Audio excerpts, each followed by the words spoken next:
नमस्कार साथियों, मैं शिवम। यूजीएस एकेडमी के यूट्यूब चैनल पे आपका स्वागत है। आज हम लोग एनसीईआरटी के अगले टॉपिक में हैं, अगले कड़ी में हैं, जो आने वाले विभिन्न एग्जामों को ध्यान रखकर शुरू किया गया है। जैसे आपको यह वीडियो एईडीओ साथ साथ स्टेट जो भी जस्ट स्टेट होने वाला है उसमें, और 72nd बीपीएससी और बिहार दरोगा, हाल ही में बिहार दरोगा का भी नोटिफिकेशन आ गया है, तो उसका भी फॉर्म भराने वाला है। तो इस सब एग्जामों में आपको जीएस का जो पोर्शन होगा उसमें आपको ये उससे बहुत सहायक होगा। जो हम लोग ये मॉडर्न हिस्ट्री है एनसीईआरटी क्लास 8 का, उसी टॉपिक से संबंधित है और हम लोग टॉपिक वाइज क्वेश्चन को डिस्कस कर रहे हैं। चलिए शुरुआत करते हैं वीडियो की। चलिए देखते हैं, पहला प्रश्न देखते हैं। पहला प्रश्न क्या है? 1785 में टीपू सुल्तान ने अपनी रियासत में पड़ने वाले बंदरगाह से किन किन वस्तुओं के निर्यात पर प्रतिबंध लगा दिया था? तो 1785 में टीपू सुल्तान जब शासक बना, उससे पहले बन चुका था, जब बना तो क्या हुआ, मैसूर के क्षेत्र से जिन वस्तुओं का निर्यात किया जाता था उन पर प्रतिबंध लगाया। तो उसमें देखते हैं ऑप्शन क्या है। ऑप्शन है चंदन की लकड़ी, काली मिर्च, इलायची और चीन। और सॉरी, चीन नहीं है, चीनी है, ये चीन। तो ये इतने वस्तुओं था, इसके किन किन वस्तुओं पर प्रतिबंध लगा दिया था? तो ऑप्शन देखते हैं, केवल क ख, दूसरा केवल ग घ, तीसरा ऑप्शन केवल घ, और चौथा ऑप्शन केवल क ख और ग। इसका राइट आंसर क्या हो जाएगा? इसका राइट आंसर हो जाएगा चौथा, केवल क ख और ग, यानी कि चंदन की लकड़ी, काली मिर्च और इलायची पर प्रतिबंध लगा दिया था। अगला प्रश्न क्या है? प्रथम आंग्ल मैसूर युद्ध 1767-69 के समय बंगाल का गवर्नर जनरल कौन था? तो बंगाल का गवर्नर जनरल कौन था? तो ऑप्शन देखते हैं। ऑप्शन है वारेन हेस्टिंग्स, दूसरा ऑप्शन है लॉर्ड वेलेस्ट, तीसरा ऑप्शन है वेलेस्ली और चौथा ऑप्शन है कॉर्नवालिस। इसका राइट आंसर क्या हो जाएगा? इसका राइट आंसर लॉर्ड वेलेस्ट, क्योंकि क्लाइव के जाने के बाद भारत से क्लाइव के जाने के बाद लॉर्ड वेलेस्ट को ही बनाया गया था बंगाल का गवर्नर जनरल। उसके बाद बने थे वारेन हेस्टिंग्स बने थे। अगला प्रश्न देखते हैं। अगला प्रश्न है निम्न में से कौन सही सुमेलित नहीं है? तो देखिए ऑप्शन देखते हैं। यहाँ पहला क्वेश्चन क्या है? पहला है प्रथम आंग्ल मैसूर युद्ध, दूसरा है द्वितीय आंग्ल मैसूर युद्ध, तीसरा है तृतीय आंग्ल मैसूर युद्ध और चौथा है चतुर्थ आंग्ल मैसूर युद्ध। इसका डेट के साथ मिलाना, मैच करना है, कौन सुमेलित नहीं है ये देखना है। तो प्रथम है, इस प्रथम हुआ था 1767 से 69 में, सही है। दूसरा आंग्ल मैसूर युद्ध हुआ था 1780 से 84 के बीच में हुआ था। कब हुआ था? 1780 से 84 के बीच में हुआ था, इसलिए ये गलत है, ये नहीं मैच है। तीसरा तृतीय आंग्ल मैसूर युद्ध, ये ठीक है, 1790 से 92 के बीच में हुआ था। और चौथा चतुर्थ आंग्ल मैसूर युद्ध 1795 में नहीं है, 1793 में हुआ था। कब हुआ था? 1793 में हुआ था। इसका मतलब 2 और 4 इसमें सुमेलित नहीं है। तो ऑप्शन देखते हैं, ऑप्शन क्या इसमें? चौथा नंबर क्या है? 2 और 4 सुमेलित नहीं है। अगला प्रश्न देखते हैं। हमने अपने मित्रों को शक्तिशाली बनाए बगैर अपने शत्रु को पंगु बना दिया, ये किसका कथन है? ये कौन कहा था? तो उस समय ये ऑप्शन देखते हैं। ऑप्शन है लॉर्ड वेलेस्ट, दूसरा है वारेन हेस्टिंग्स, तीसरा है कॉर्नवालिस और चौथा है वेलेस्ली। इसका राइट आंसर क्या हो जाएगा? इसका राइट आंसर हो जाएगा कॉर्नवालिस हो जाएगा, क्योंकि ये तृतीय आंग्ल मैसूर युद्ध के समय हुआ था। क्योंकि कॉर्नवालिस के साथ, मतलब ब्रिटिशर्स के साथ मराठा और निजाम भी सहयोगी था। जब इसमें युद्ध में जब हार जाता है मैसूर, यानी कि टीपू सुल्तान जब हार जाता है, इससे एक संधि किया था, और संधि के दौरान मैसूर का आधा राज, कितना आधा राज ले लेता है? कौन? कॉर्नवालिस लेता है, आधा राज छोड़ देता है। साथ साथ मैसूर पे 3 करोड़ रुपए का जुर्माना लगाया जाता है। साथ साथ मैसूर के मैसूर टीपू सुल्तान के 2 बेटा को बंधक रख लिया जाता है। जब तक 3 करोड़ रुपया नहीं चुकाएगा तब तक उसको नहीं छोड़ा जाएगा। अब देखिए इसी आधा राज में ना, इसी आधा राज से जो आधा राज लिया था, इसमें 3 हिस्सा बना। किसका किसका? एक बना मराठों के लिए, एक बना निजाम के लिए और एक बना ब्रिटिशर्स के लिए। अगर चूंकि ब्रिटिशर्स ये जानता था कि हमको आज न कल इन दोनों से भी युद्ध करना ही होगा, इसलिए मैसूर का पूरा राज नहीं लिया गया। ठीक है। अगला प्रश्न है श्रीरंगपट्टनम की संधि टीपू सुल्तान एवं कॉर्नवालिस के बीच डैश में संपन्न हुई थी। इसका डेट देखना है, कब संपन्न हुआ था। तो ऑप्शन देखते हैं। ऑप्शन है, पहला ऑप्शन है 1792, दूसरा ऑप्शन है पहला ऑप्शन है 1790, दूसरा ऑप्शन है 1792, तीसरा ऑप्शन है 1795 और चौथा ऑप्शन है 1799। तो ये श्रीरंगपट्टनम संधि कब हुआ था? तो ये हुआ था 1792 में हुआ था। अगला प्रश्न है मिलान कर सही उत्तर का चयन करना है। तो देखना है, एक तरफ संधि लिखा हुआ है, एक तरफ उसका डेट लिखा हुआ है। तो देखते हैं मद्रास की संधि, उसका दूसरा है मंगलोर की संधि, तीसरा है श्रीरंगपट्टनम की संधि, चौथा है मैसूर के साथ सहायक संधि। तो देखिए मद्रास की संधि 1769 में प्रथम आंग्ल मैसूर युद्ध के बाद हुआ था। मैसूर युद्ध के बाद ये हुआ था 1769 में, यानी कि एक का हो जाएगा ख, तो एक का हो गया ख। देखिए इस समय और कहीं नहीं है, चौथा में एक है। अगला है मंगलौर की संधि। ये मंगलौर की संधि कब हुआ था? 1784 में हुआ था। कब हुआ था? 1784 में हुआ था। दू का क, इसमें भी दू का क है। अगला देखते हैं श्रीरंगपट्टनम की संधि। श्रीरंगपट्टनम की संधि कब हुआ? 1792 में हुआ था। तो क्या हुआ था? ये 3 का हो जाएगा घ, यानी कि 3 का हो जाएगा घ। इसे करेक्ट आंसर क्या हो जाएगा? करेक्ट आंसर हो जाएगा 1 नंबर, यानी कि इसका आंसर हो जाएगा ये और ये ऐसे होगा। इसका आंसर हो जाएगा 1 नंबर। ठीक है, अगला प्रश्न देखते हैं। भारतीय शासकों में एकमात्र शासक जो आर्थिक शक्ति को सैनिक शक्ति की नींव मानता था। अगर आपके पास पैसा है तभी आप क्या करें, आप मजबूत हो पाइएगा, यही मानता था। तो चलिए ऑप्शन देखते हैं। ऑप्शन है टीपू सुल्तान, दूसरा है हैदर अली, तीसरा है रंजीत सिंह और चौथा है वाजिद अली शाह। इसका राइट आंसर क्या हो जाएगा? इसका राइट आंसर हो जाएगा टीपू सुल्तान। टीपू सुल्तान ही एकमात्र ऐसा शासक था जो मानता था कि भारत में आर्थिक शक्ति को ही, आर्थिक शक्ति के बल पे ही हम सैनिक शक्ति को मजबूत कर पाएंगे। अगला प्रश्न देखते हैं। अगला प्रश्न है टीपू सुल्तान विभिन्न भाषाओं का जानकार था जिसमें शामिल है। अब टीपू सुल्तान एक से अधिक भाषा जानता था। तो ऑप्शन देखते हैं। ऑप्शन क्या क्या है? पहला ऑप्शन है अरबी, उर्दू, फारसी, कन्नड़। दूसरा ऑप्शन है हिंदी, संस्कृत, तमिल, कन्नड़। तीसरा ऑप्शन है मराठी, कोंकणी, तमिल, तेलुगु और चौथा ऑप्शन है अरबी, संस्कृत, तमिल, तेलुगु। इसका राइट आंसर क्या हो जाएगा? इसका राइट आंसर हो जाएगा क, अरबी, उर्दू, फारसी और कन्नड़। ये 4 भाषाओं को जानता था कौन? टीपू सुल्तान जानता था। ठीक है, अगला प्रश्न देखते हैं। अगला प्रश्न है प्रथम आंग्ल मराठा युद्ध सालवाई की संधि से समाप्त हुई। यह संधि कब संपन्न हुई थी? तो ऑप्शन देखते हैं। ऑप्शन है 1780, दूसरा ऑप्शन है 1782, तीसरा ऑप्शन है 1784 और चौथा ऑप्शन है 1786। इसका राइट आंसर क्या हो जाएगा? इसका राइट आंसर हो जाएगा 1782। 1782 में सालवाई की संधि संपन्न हुआ था। अगला प्रश्न है 1817 एवं 19 के तीसरे आंग्ल मराठा युद्ध में मराठा शक्ति को पूरी तरह से कुचल दिया गया। उस समय गवर्नर जनरल थे, उस समय गवर्नर जनरल था। तो इस समय मतलब तृतीय आंग्ल मराठा युद्ध हुआ था 1817 से 19 के बीच में हुआ था। उस समय मराठा शक्ति को पूरी तरह से कुचल दिया गया। तो उसमें देखते हैं कि गवर्नर जनरल कौन था उसमें ब्रिटिश का। तो ऑप्शन है वारेन हेस्टिंग्स, दूसरा है जॉर्ज वार्लो, तीसरा है लॉर्ड हेस्टिंग्स और चौथा है वेलेस्ली। तो इसका आंसर राइट आंसर क्या होगा? इसका राइट आंसर हो जाएगा लॉर्ड हेस्टिंग्स। लॉर्ड हेस्टिंग्स उस समय गवर्नर जनरल था।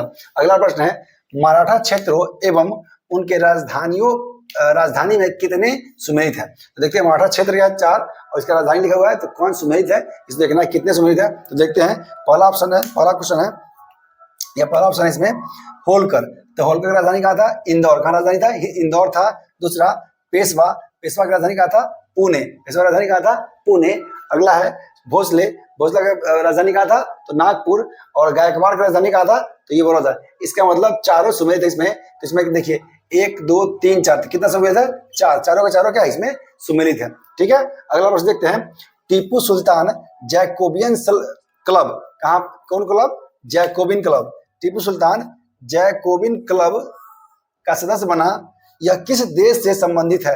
ये जैकोबिन क्लब किस देश से संबंधित है? तो ऑप्शन देखते हैं। और पहला ऑप्शन है फ्रांस, दूसरा ऑप्शन है अंग्रेज, तीसरा ऑप्शन है अमेरिका और चौथा ऑप्शन है पुर्तगाल। तो ये किस देश से संबंधित है? तो इसका राइट आंसर क्या हो जाएगा? इसका राइट आंसर हो जाएगा फ्रांस। इस फ्रांस से जैकोबियन क्लब फ्रांस से संबंधित है और टीपू सुल्तान इसी का सदस्य बनता है। अगला प्रश्न देखते हैं। अगला प्रश्न है पंजाब के विभिन्न मिसलों एवं संस्थापकों का मिलान करें। अब पंजाब में लगभग जितने मिसल थे उस मिसल का बहुत सारा मिसल था, लेकिन इसमें से 4-5 प्रमुख दिया गया है जिसको आपको उसको मिलान करना है। देखिए पहला मिसल है सुकरचकिया मिसल जिसे रंजीत सिंह संबंधित थे।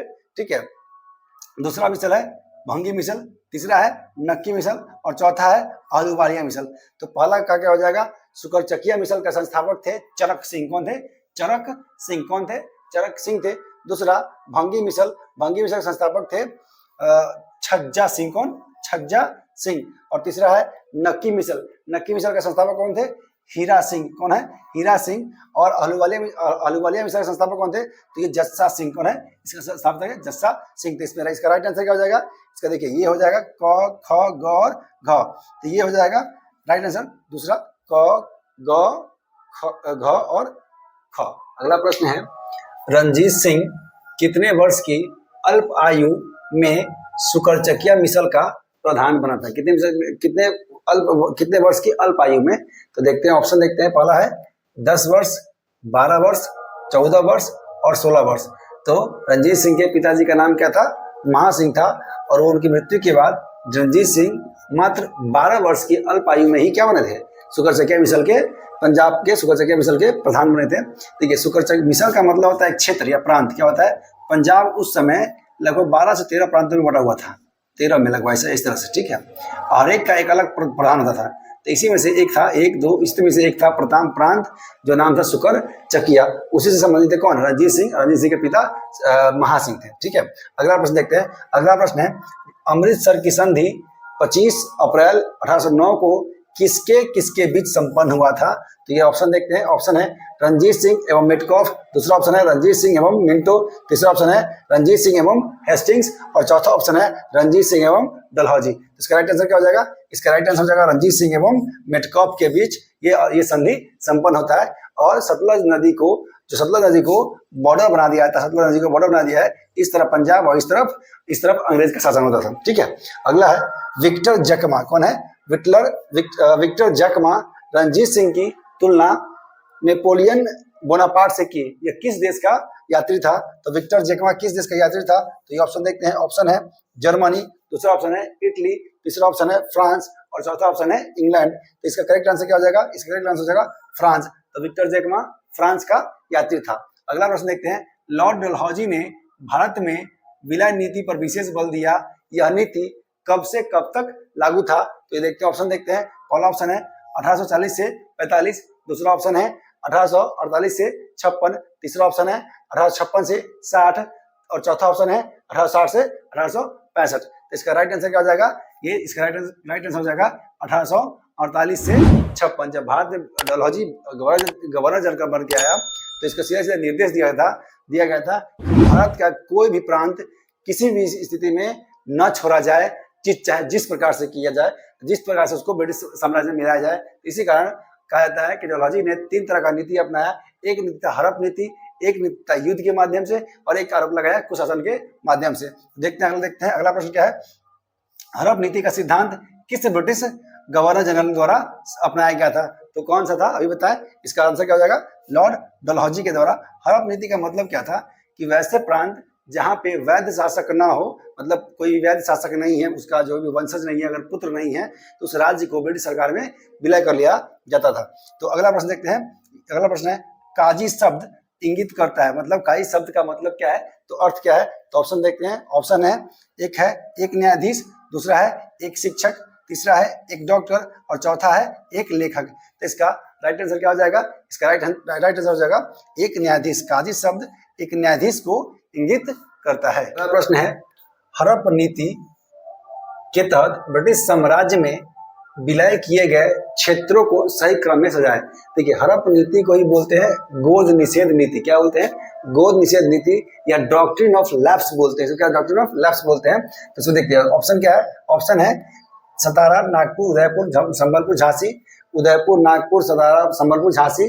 तीसरा ऑप्शन है सतारा, संबलपुर, उदयपुर, नागपुर, झांसी और चौथा ऑप्शन है झांसी, संबलपुर, नागपुर, उदयपुर, सतारा। तो ये ब्रिटिश गवर्नर लॉर्ड डलहौजी के द्वारा अपनाया गया था हड़प नीति। और इस हड़प नीति के माध्यम से सबसे पहला शिकार बनाया डलहौजी ने सतारा को। किसे बनाया? सतारा को सबसे पहला अपना शिकार बनाया। उसके बाद था बघाट। क्या था? उसके बाद बघाट था, लेकिन इसमें ऑप्शन नहीं है तो कोई बात नहीं है। उसके बाद था जैतपुर और संबलपुर। क्या है? जैतपुर और संबलपुर। उसके बाद उदयपुर और नागपुर। उसके बाद सबसे लास्ट उसके बाद झांसी। और 1856 में एक अवध को भी विलय कर दिया, लेकिन अवध पे कोई और आरोप लगाता है जिसको बोलते हैं कुशासन का आरोप। इसका राइट आंसर क्या हो जाएगा? इसका राइट आंसर हो जाएगा ग। ठीक है। अगला प्रश्न है, कुशासन का आरोप लगाकर डलहौजी ने किस देशी रियासत को ब्रिटिश शासन के अधीन कर लिया? तो ये डलहौजी इस पर लगाया क्या आरोप, कुशासन, मतलब वहां पे शासन सही से नहीं चलाया जा रहा है। तो ऑप्शन है पंजाब पर, दूसरा अवध पर, तीसरा मैसूर पर और चौथा मराठा पर। तो ये इसका राइट आंसर क्या हो जाएगा, इसका राइट आंसर हो जाएगा अवध पर। अवध पर डलहौजी ने क्या आरोप लगाया, कुशासन का आरोप लगाया। और पंजाब का विलय किस लिए किया, किस माध्यम से किया, पंजाब का विलय युद्ध के माध्यम से किया था। अगला प्रश्न है, जब अवध पर कुशासन का आरोप लगाकर ब्रिटिश शासन में विलय किया गया, उस समय अवध का नवाब कौन था। तो अवध का नवाब कौन था, तो ऑप्शन देखते हैं।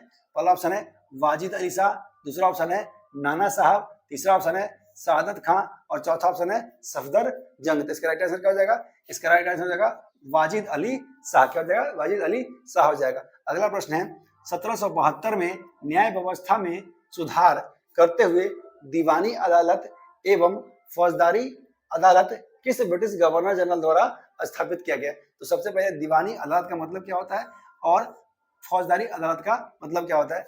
दीवानी अदालत में वैसे केस जाते हैं जो पेपर से संबंध, कागजी जमीन का झगड़ा हो, शासक तलाक हो, विवाह संबंधी विवाद हो, ये सब कहाँ जाएगा, दीवानी अदालत में जाएगा। और जहाँ पे मारपीट फोड़ाफोड़ी होती है, कपार फोड़ दिया किसी का, मार के किसी को ये कर दिया, वो वाला कहाँ जाएगा, फौजदारी अदालत में जाएगा उस तरह का केस। तो उसका और इसमें अदालत में जाएगा। तो क्या है, किस ब्रिटिश गवर्नर जनरल द्वारा स्थापित किया गया था। तो देखते हैं, ऑप्शन देखते हैं। लॉर्ड क्लाइव के द्वारा, दूसरा वारेन हेस्टिंग्स के द्वारा, तीसरा कॉर्नवालिस के द्वारा और चौथा वेलेस्ली के द्वारा। तो इस प्रकार का दीवानी अदालत और फौजदारी अदालत को अलग करने का श्रेय किसको दिया जाता है, लॉर्ड वारेन हेस्टिंग्स को।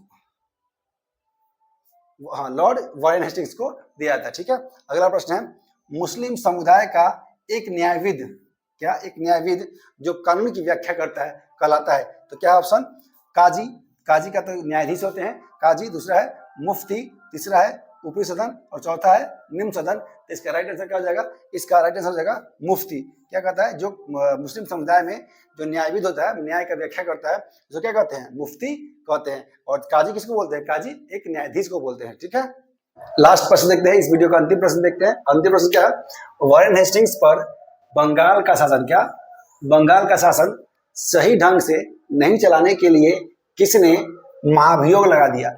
जब वारेन हेस्टिंग्स भारत से अपना सेवा काल दे के खत्म करके गया, इंग्लैंड गया, तो वहां पे क्या हुआ, उस पर आरोप लगा वारेन हेस्टिंग्स पर कि भाई आपने शासन सही ढंग से नहीं चलाया बंगाल का, इसलिए उन पर क्या लगा, महाभियोग लगा दिया। तो लगाने वाले व्यक्ति कौन थे, तो ये देखते हैं, ऑप्शन देखते हैं। ऑप्शन है एडमंड बर्के, दूसरा है जॉन सीले, तीसरा है कॉर्नवालिस और चौथा है हेस्टिंग्स। इसका राइट आंसर क्या हो जाएगा, इसका राइट आंसर हो जाएगा एडमंड बर्के ने इस पे क्या लगा दिया था, आरोप लगा दिया था। हालांकि ये आरोप से बाद में बरी हो जाता है, फिर भी ये आपको उस पर आरोप लगता है क्या कि भाई आपने मतलब बंगाल का शासन सही ढंग से नहीं चलाया था। देखिए, तो वीडियो अच्छा लग रहा है तो लाइक शेयर और कमेंट करिए। चूंकि देखिए आगे जब भी आप आपके कमेंट के माध्यम से ही क्या करें, हम इसमें और सुधार कर पाएंगे। धन्यवाद।